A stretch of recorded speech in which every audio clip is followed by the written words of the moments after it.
Hello, and welcome back to the Cooper Villa channel. I'm Scott Cooper, and I'm here with Noah Fisher and Tommy Lazarides, and we are here to discuss Aston Villa versus Chelsea from the late kickoff on Saturday night. Yes, it was a must-win game. After a couple of draws, we really needed to get back to winning ways, and we did that. It was the loan signings, it was Rashford, it was Asensio with the goals, and we are back in the hunt for a Champions League spot. And with Champions League and FA Cup around the corner as well, we've got a huge month ahead, and we'll be talking about all of that and much more after this.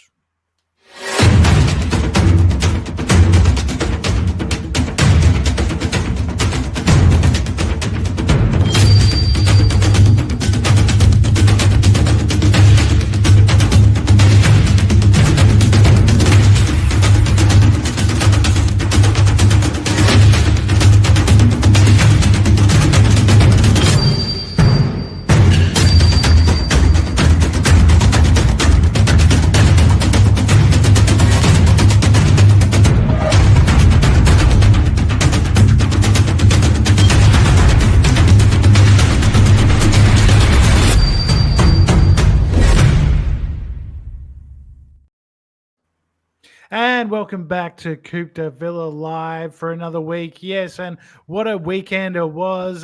Tommy, I'll go to you first, buddy, because boy, did we need that. It was a great victory. Come from behind win.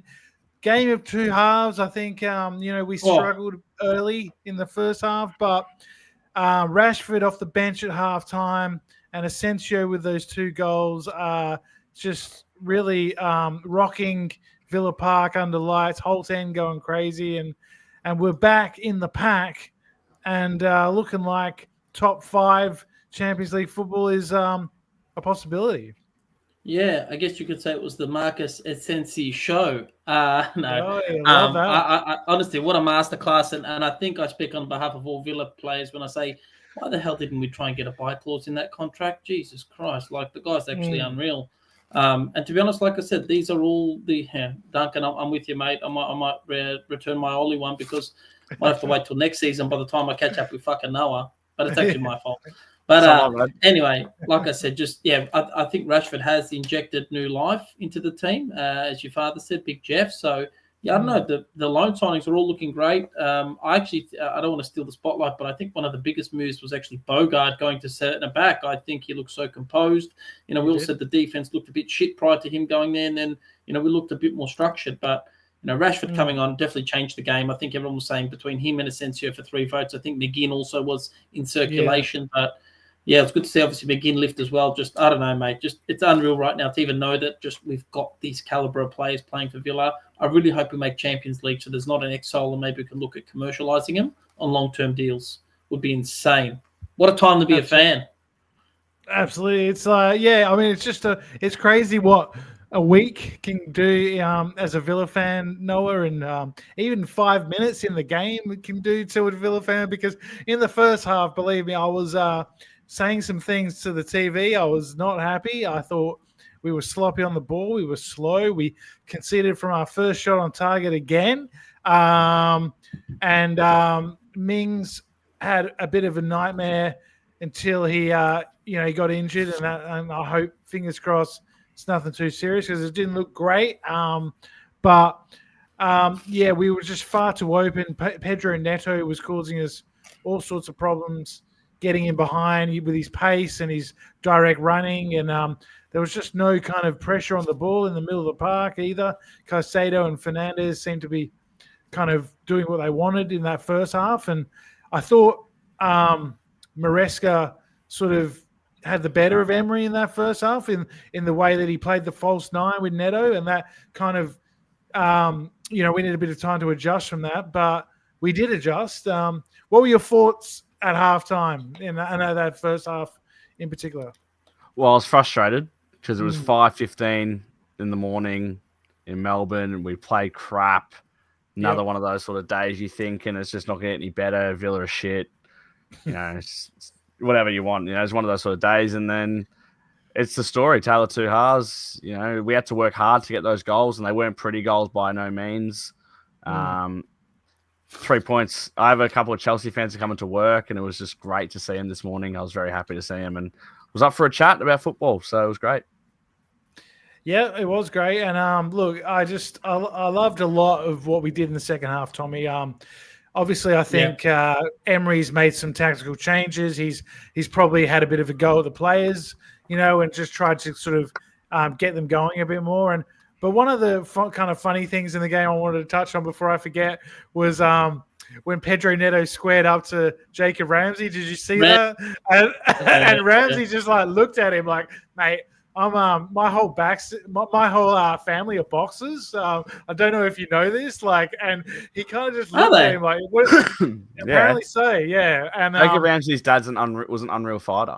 Yeah, and so Ramsey knows what he's doing, and he's a big boy. Yeah, yeah, and he kind of just looked at him, and Pedro Neto was like, "Oh, what have I done?" Yeah, I'll see you, Scotty. Yeah. Well, was that a question? Or, yeah, so I'm like, did he finish or not? Yeah. Anyway, so I don't know if he was going to say. Sorry, Scott, you've cut out. Am I back? You're definitely not our Wi-Fi. Your voice is, but your face isn't. I think you're back now. Yeah, you're back. You're back. Okay, sorry. Yeah, I was just saying about Jacob Ramsey. Sorry, my internet just crapped itself. Look, I was just saying, wasn't that a fantastic moment? It just shows the sort of the fight in the team, and it was also quite humorous.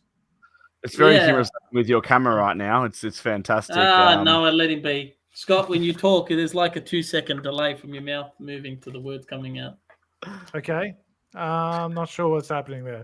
It's your Wi-Fi. I think it's like, no, I think it's better. It's better. We'll go with it. But yeah, Scott, I did find that funny, to be honest. And just boxing aside, the sheer size difference alone. I mean, Neto just looked up, and then I think he was like, I think I need to pick a better fight. Maybe I don't know. Just going for something like him and McGinn, maybe a bit more on par for fight, but I'd probably still put McGinn on par. McGinn ahead of him. I just saw Duncan's comment. Marlon and Garcia should be starting in the Prem FA Cup as well. Yeah, actually, I would say that, guys. I think Marlon should be starting. I love when he comes on, just electric. He's got a good brain. I think we forget he was an absolute menace for Dortmund. And I think he's like a more smarter version of Gabby. He's got the pace, but he's obviously got to back it up. Yeah, I think what Duncan means with this comment is those two players aren't in the Champions League squad. Yeah. So they should be playing the other matches games. So we can kind of rotate and keep everyone fresh. And on that note, I just thought Morgan Rogers was one that looks a bit tired, Noah, in this game. And he got a bit of a heavy knock as well, a bit of a dead leg, it looks like. And I don't know, I was thinking the other day or yesterday, and I was thinking, it might be a good time just to say, Morgan, all right, you're not playing against Crystal Palace. You're not playing against Cardiff. Go to Spain for 3 or 4 days. Have a rest. Sit on the beach, and we'll see you back here ready for Bruges. And just give him a couple of days off, maybe, and just because he's played every game. I think Tielemans as well is another one but we probably don't have the cover in that position. We have the cover in Rogers' position all of a sudden, we could give him a rest or at least put him on the bench, maybe. I would think he'd probably do that against Cardiff at least. That's what I was going to say, yeah. Yeah. I don't think let him go to Spain. I think keep him around the group and whatnot, but I get what you're saying. I think he looks knackered. I mean, I'd be knackered if I'd played 3 games, to be honest with you, but he's played every single game for Aston Villa and he's played at a high standard, and you got to think he's come from not playing a lot of football, had a great season in Middlesbrough to now dominating for Aston Villa. It's a quick rise for him. Yeah. I think if I was going to rest him, I'd rest him against Cardiff. I probably wouldn't rest him against Crystal Palace, and we need to win every Premier League game at the moment, so probably want him out there.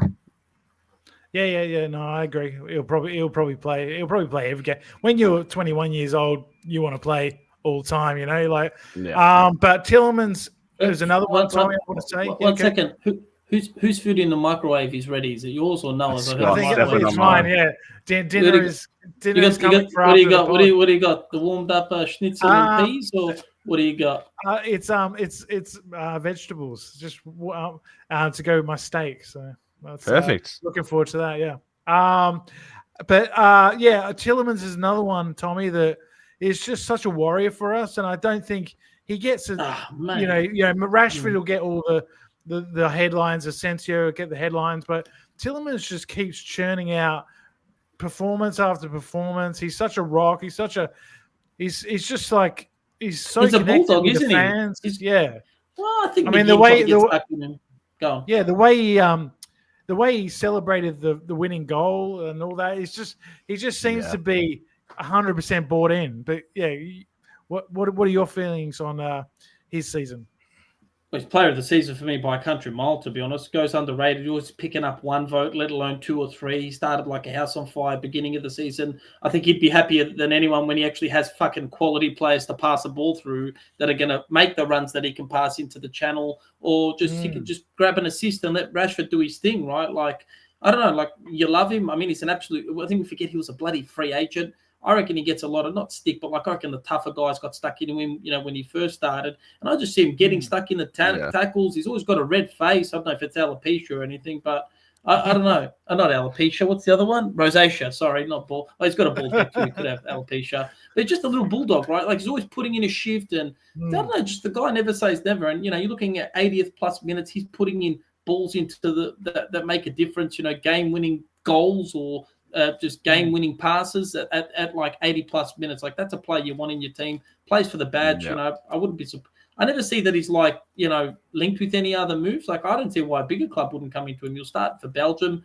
I know my little brother, when he played FIFA, he always said Tielemans was an absolute hack, and now I really believe him. I think out of all the what was it, the Leicester trio, I think he's definitely the one that's been shining. I know Maddison's good, but I put Tielemans ahead of him right now, and he's definitely doing better than Harvey Barnes too. So we got the last laugh.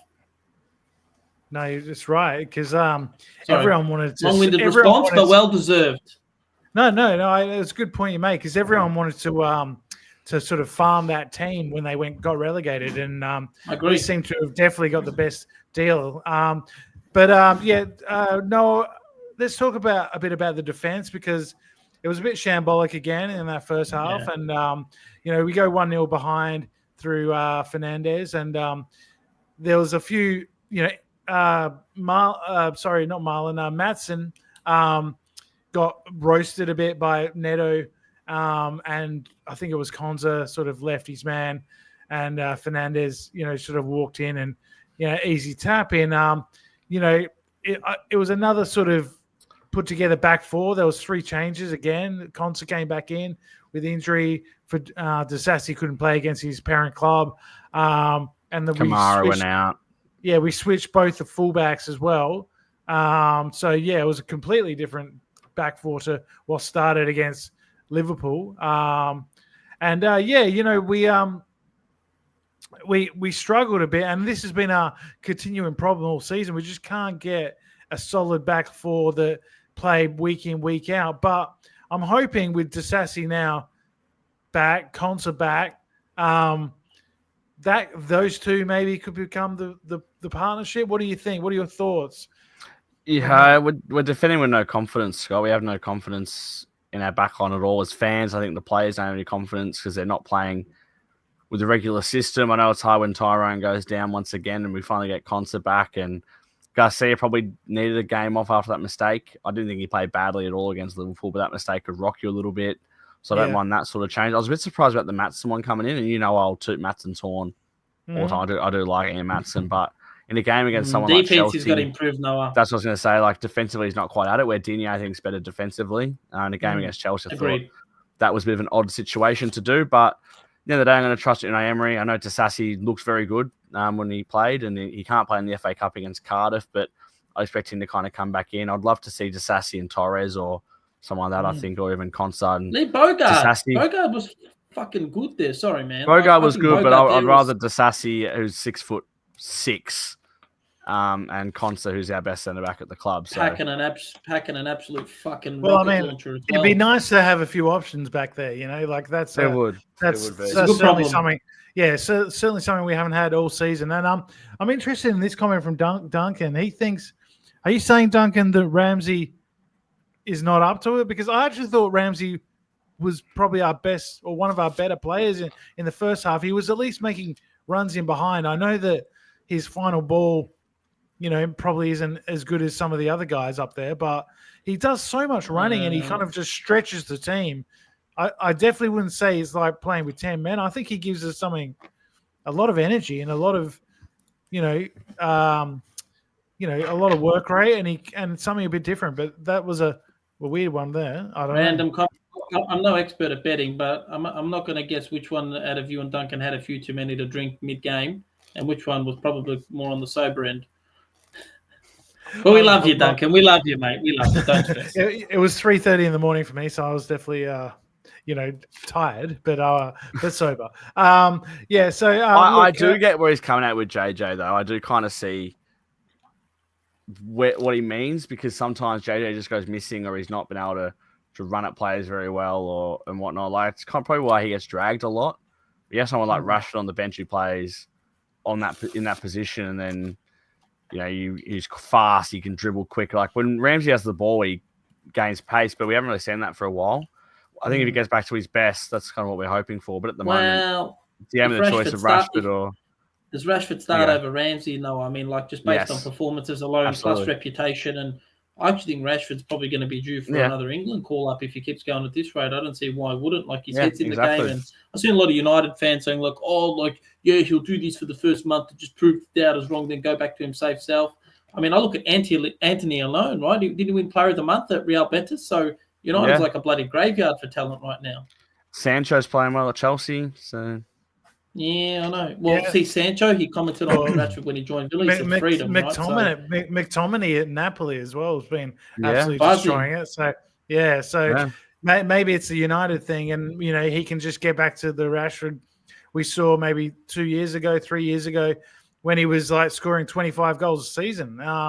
If we can get just even 4 months of that, and and then sign him for 40 mil, which is, I think, the deal, right? That's the deal, yeah. Yeah. So that would be an absolute steal if we got a prime Rashford for 40 mil. Oh, big time. And but going back to Ramsey, do you think he's someone that we could possibly sell in the summer with the whole 100%. homegrown? I don't want us to sell him because he's one of our own. I don't like seeing one of our own go. Yeah, I don't like the system. So if I had to choose, no. If I had to choose to sell him or not, and like we didn't have to sell anyone, I wouldn't want to, because I think he's got unbelievable upside. Obviously, he's been injured a lot the last little bit, but let's say we had to sell him to buy Rashford. Yeah, no, I make the sacrifice. Yeah, I think you'd have to, but it would be sad. I agree with you. I don't like the fact that this PSR encourages people teams to get rid of their homegrown talent, because we always like a true villain, a Brummy boy come through and be one of the better players. So hopefully we can keep him and he can get back to his form of a couple of years ago. And I don't agree with Duncan. I think we'll have to agree to disagree. I think there is a proper player in there, and we will see it, sooner rather than later. Let's go on to another thing that Duncan says here that was interesting, and it was the penalty shout. Now, I think how this isn't even looked at by the ref. I mean, if the ref looks at it and goes, "Nah, it's not a penalty," then I'd be kind of okay with that, I think. But the fact that he's not even called over by VAR, I think, was an absolute disgrace. And I was fuming, because little things like this haven't been going for us, and we really needed to get back in this game. And it's a weird one. I thought this was awful. And Michael Oliver, of course, not a favourite of Villa fans for obvious reasons. Yeah, it was a weird one. I definitely thought it was a penalty.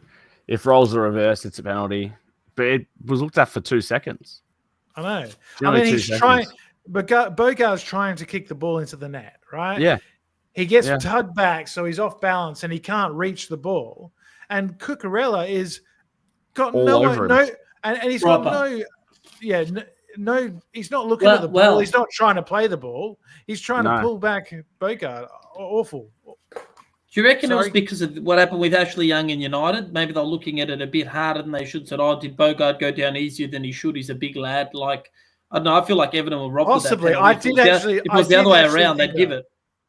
I did actually think that. I think referees are very much influenced by the narrative in the press. Recent events. Right? Yes. And I'm sure the referees did watch the Everton Man United game from earlier on and think, we don't want to call him over for something that was soft.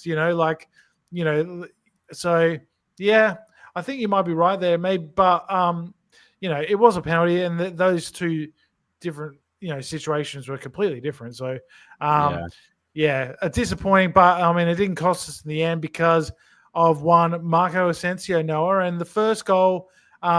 We had to wait for it. There was an offside flag, and I thought, oh no, it's not going to be our day again. But the replay showed that Marcus Rashford was well onside.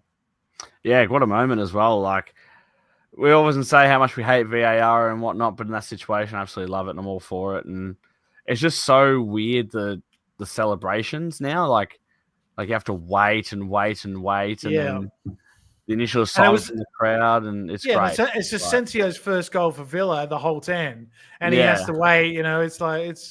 But I guess in non-VAR days it wouldn't have been a goal. So no, exactly. That's what I mean. So that's why you got to, you get the rubber of the green sometimes, and sometimes you just don't. But you absolutely take it when you need it, especially in situations like that. And Marco Asensio, what a player! I know they probably weren't two of the goals you'd think he would score. Like, they weren't like clean hits, I guess, all of them. Both of them, especially the second one, the keeper probably should have saved. We'll talk about that one a little bit more, but we've got a player there, and I think we knew we had a player there coming into it. But the way he's been able to adjust from La Liga, Ligue 1 to Premier League very quickly, agreed, is ridiculous. And he played 90 minutes as well. Yeah. So I think out of the new guys, he's been the one that's probably the most physically ready.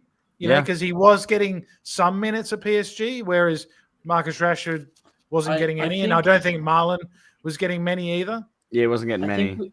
I think we forget how big of a signing Asensio actually is. Like, this guy's won silverware. PSG's done well. It's not an easy league, but he's competing at the top level. For him to want to come to Villa, I didn't realize he actually spoke English. I thought it was just fluent Spanish. So there you go. English is good. Yeah. So I think he's been a Spanish international, and we all know how hard that is, to get into the team. Agreed, right? But one thing that I think went a bit unnoticed in this goal, the equalising goal, another left foot cross from Matty Cash.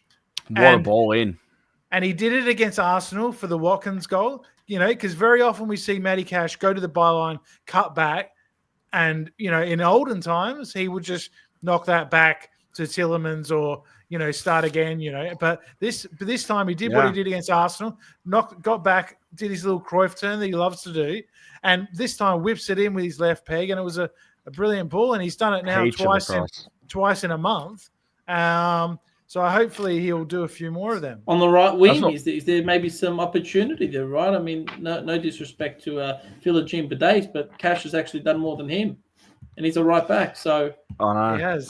He's done more than Bailey this season too. But that's Bailey what frustrates me, Scott, though, right? Because you see Cash using his weaker foot, and it's working out for him. And when Leon Bailey used his weaker foot last year, it worked out for him as well. And this year he doesn't want to use it. He always wants to get back on that left foot, and I get it, he's more comfortable on it, but the amount of data analysis these days. He did it once in the game against Ipswich away. Remember that cross for Watkins?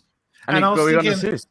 Yeah, exactly. And I was thinking, here we go, Leon. This is what we want. A bit of, because when I think you're exactly right, Noah. Leon Bailey is at his most dangerous when he goes both ways. When he goes to the byline and when he cuts in, and he mixes it up. So, but I actually thought he was really good when he came on, Leon Bailey. And Unai Emery did mention that it's his best little 20 minutes for a while. So, 100%. That's good news. And then, obviously, in the second half, Tommy, it was all Villa.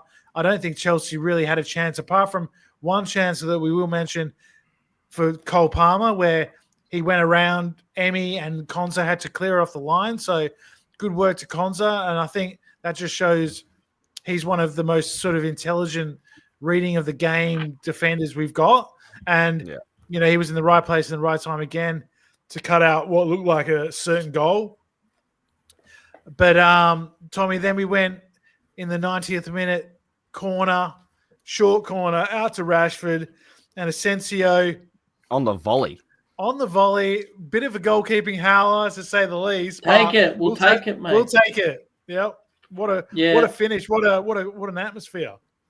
Mate, unreal. The sliding on the ground. No better way to celebrate in front of the whole I actually do feel like Asensio will want to sign at Villa. I think we will agree personal terms with him and Rashford. I think there's a buzz. I'm not jinxing us, touch wood. If I do, don't bring it back to this episode. But I feel like we're about to go on a tear. All my non-Villa mates are like, what? How the fuck have you signed these guys? Like, it doesn't make sense. I said, well, when you look at our defense, it makes a lot of sense why we needed to sign this caliber of players up front. So because we have to score 2 or 3 every game. Yeah. I did see Duncan's comment, and that makes a lot of sense. I did say selling Ramsey purely for PSR, pure profit, to re-sign the likes of an Asensio or Rashford is the most logical thing that we could probably do. I think that's why. And I agree with Duncan. Time to try out Cash or right wing too. So anyway, I've kind of digressed with my answer as usual, but just what a buzz. Obviously, we got the win. Asensio, I just don't think we realise how big of a signing actually is. I mean, there's all the hype on Rashford because he's Premier League, but when you look at Real Madrid, PSG, they're not bad teams to have on your resume, mind you, starting in a very good Real Madrid side and then, organically falling out because they just like to bring in, the likes of Mbappe's and your Bellinghams, which kind of spelled out his exodus. So, yeah, I think it's unreal that we've even signed these players. Just what a time to be a Villa fan. In all my years of supporting Villa, I don't think we've ever had a better squad than this, to be honest. 100%. We've got, multiple international players, at elite levels with elite clubs on their resumes, coming to us. Yep. I mean, when you look at it, like Concert starts for England. If you want to say Rashford does or doesn't, he's technically like a 50-50, right? Rams is in the system. Watkins is in the system, sometimes starts. Bailey starts for Jamaica. I mean, it's not hard to start for them. Rodgers is now being promoted to the England squad. Emmy starts for Argentina. He starts for France. Like Tielemans starts for Belgium. Tielemans starts for Belgium. McGinn's the captain of Scotland, or starting. Like we've almost got a team full of starting international players, which is a testament to how good this squad actually is. You've got Onana who's on the fucking bench who starts. Kamara, I think, is in the French mix. It's actually unreal. Yep. No, we've got a top team, and we're only 2 points now off fifth.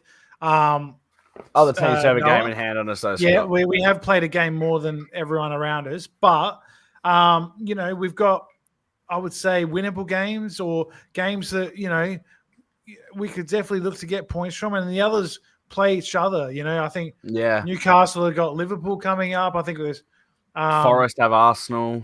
Yeah, so I mean, if we're going to finish fifth, we have to finish above 3 teams that are currently above us. Who are those 3 teams? If you had to put your money on it now, yes, who are the 3 teams that we can finish above? Nottingham Forest, they are capitulating. I've called it. They're finishing outside of the 6. Okay. I wasn't going to say them, but I think actually. Shut up, Noah. That's my opinion. All right? Yeah, no, I think it'll be. I was going to say them. Bournemouth, Forest, and Chelsea. That's exactly who I was going to say.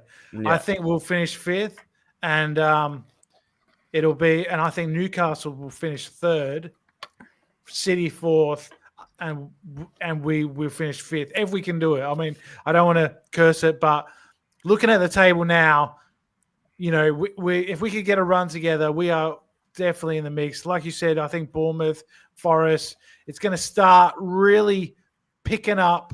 The pressure is going to get to those guys.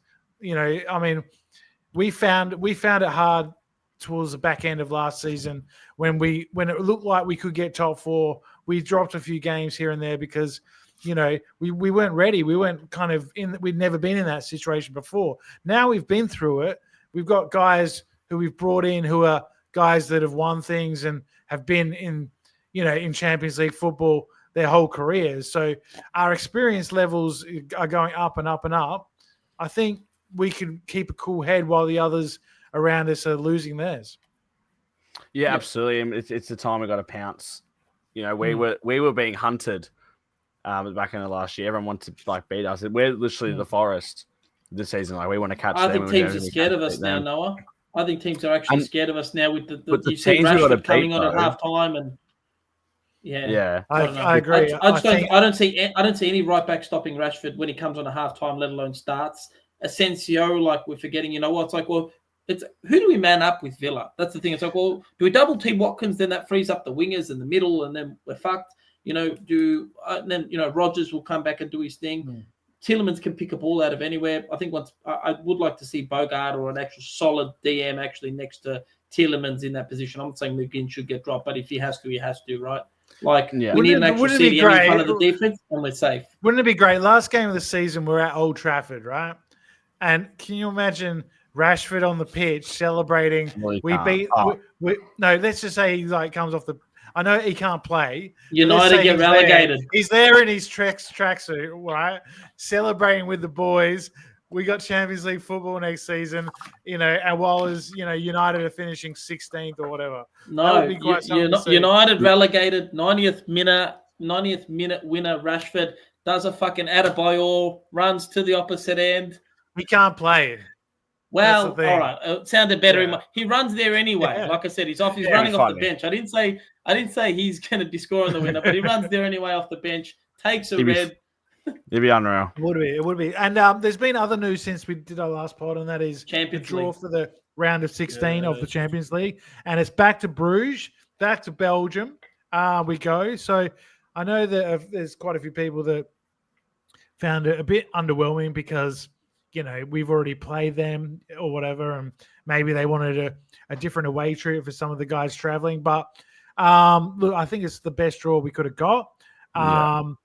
We've got to be favourites, and I think with the second leg of Villa Park, if we could go to Belgium next Tuesday and get a result, get a win even, we would be set up very well to, go on and then play Liverpool or PSG in the quarterfinal, which would be quite a tie if we could get there. But what do you think of the draw, Noah? What do you think? And do you think, we will go through?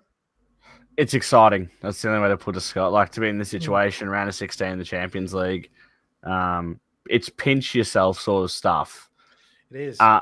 And when you get to this stage, like people are saying, oh, we're on the hard side of the bracket now. If we go through, which I think we will, we're in the last 8. Like, there's no easy side of the bracket. No matter where you're placed, there's no easy side. And on our day, I honestly reckon we can beat anyone. That's the thing. That if we play our brand of football, and we're up there and we're fighting, we can beat anyone. Prime Real's a bit of a concern, but yeah, Prime Villa's good though, mate. Don't worry. Let's be presumptive, and let's say we do go through, which we shouldn't touch wood. I'm not trying to get ahead of my boots, but let's say we do go through. Who would you rather play, PSG or Liverpool? Liverpool all day, mate. For an experience or what? I think PSG. No, just I think PSG. No way. They're way too good at the moment. Like I feel like we can actually match it with Liverpool.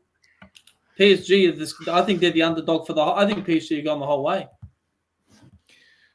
Well, they are a very good team, but I think Liverpool are a good team too. I mean, obviously both of them we're going to be up against it, but I think PSG, just the pressure that they've never won it before. That they do seem to implode sometimes in the Champions League. I remember when Cavani. It was when Unai Emery was the coach. They won 4-0 in the first leg against Barca, and then lost 6-1 away to go out. They do have a bit of a reputation of doing some silly things in the Champions League. So I like Duncan. I'm with Duncan. PSG for me are the informed team. Who's the coach of PSG? Is that Enrique? Yeah. I just feel and like Dembele scored more goals in possessed 2025 than anyone else. So is it Colomwani? They got Varatelli now from Napoli. Yeah. Colomwani. They're a good team. They're honestly one of the best teams. I think they're flying under the radar. No one talks about them. They're destroying teams for fun. Dembele's the man possessed right now. And Barcola as well is yes. Yes. So I know. I mean, it's close. It's close. I don't know. There's no easy draw though. That's what I'm gonna say. But if we play PSG or Liverpool, it'll be special. And I think I would prefer PSG just for the fact that it's a foreign team. We see us play Liverpool. I think a team against I've never seen us play PSG. That would be quite fun. So I don't know, but it's all exciting. It's all to look forward to. We've also got Cardiff coming up on Friday night, which means the return of Anwar El Ghazi Callum Robinson. So yeah, that's going to be fun as well. And a great chance again to get to another quarterfinal of a competition. So we're firing on all three, fronts here. And can we still win the treble or just bring it in? I don't think we can. No. Technically, we can. Doesn't matter to say. I think we can. I think. Well, we are 22 points behind Liverpool. So... Hey, never say never. It's not quite over yet. Okay, well, they've lost one game this season, but look, I would definitely take just an FA Cup. I would, obviously Champions League would be absolutely crazy, but who knows? We got to be in these competitions, and let's say we don't make the top 5, and we don't win the Champions League, and we are in the Europa League next season. I'd be excited about that because I think that's another competition we can possibly win, and it's another competition that if we possibly win is another way into Champions League the next season. That is Emery's competition with his name all over it. So I don't know, for some reason he does a lot better in Europa. FA Cup final and Champions League semi-final for Villa this season. I think I'd take that all day of the week, Duncan. And if we can finish 5th, I think we're looking good, mate. So is it guaranteed if we finish 5th that we get Champions League? It's like 98% confirmed. That's how it's going to be. I don't know. It's not Asian maths enough for me, to be honest. I need 99. No, it's 99. Well, I think it pretty much is 99. Yeah, like the fact that I'm convinced. Pretty much all the English teams are still in Europe apart from City, I think. So yeah. And they're likely to progress. Like we'll progress against Bruges. I think Liverpool will progress against PSG. Oh yeah, I guess that's a tough one, isn't it? And Arsenal got PSV, So they're the favourites in that one. But look, let's just keep winning, and we start against Palace on Tuesday night. It's a ground where we lost 5-0 last season after we'd already had Champions League sewed up, and I think maybe a few of the boys were on the piss a bit, but they were. What I love though about that story is like when you speak to all the Villa fans, I speak to Owen about it all the time. That is his favourite away day ever, and he said he watched about 10 minutes of football. Yeah, because they were all singing in the concourse. Yeah, on the way to Barcelona. That's it's one of the best days ever. Like he was dressed up as a banana. Like it was just a random party day for him. So, that's it is, but totally different game this weekend. We got a lot. This week we got a lot more pressure on us. They had a good win against Fulham on the weekend, so they got some dangerous players like Eze, Mateta.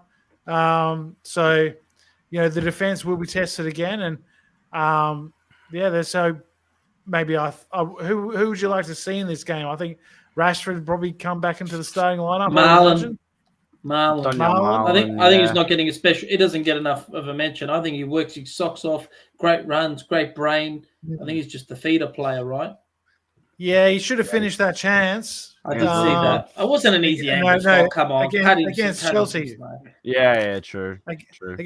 I'm not cutting him slack. He's our backup striker now. We've got no one else, so he needs to be putting that away. I'm just saying, like he's coming to take Duran's spot.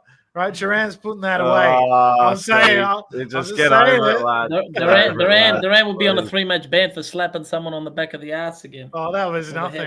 Did you see that? That was absolutely weird. Even Ronaldo comes to your defense, you've done nothing wrong. That's where we have to end the pod. If you're going to get Scott talking about John Duran, it's time to. It's in my contract. I've got to bring him up. All right, it's in my contract. No, look, no, but I'm just saying that is one thing at Dortmund that people used to say he's finishing a bit inconsistent. So would have liked him to slip that one in, but look, I'm sure it'll come. I agree, Luca. I agree.